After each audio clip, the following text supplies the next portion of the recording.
awak ni awak kena jaga pula ni kucing ni. Ha, kena jaga kucing kakak. Jaga kucing tak. Kakak suka Faris. Suka. Ah tu. Terus suka. Okey, jaga ni satu. Okey, ni serah tugas Ni satu lagi awak kena jaga. Dah, ambil. Ni.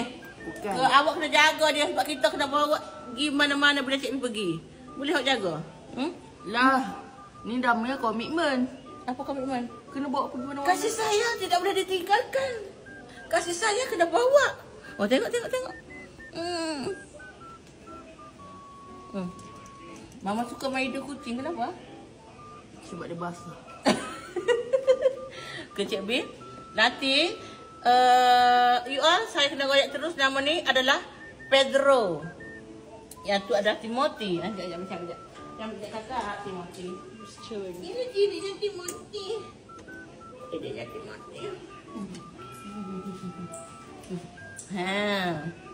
Pedro and Timothy. Cik B? So macam mana plan Cik B? Sebab itulah saya kata, saya perlukan pengasuh antara pengasuh yang terbaik. You tanya betul ke?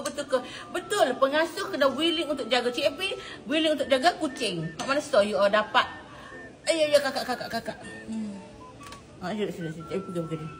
Dia suka pergi sini.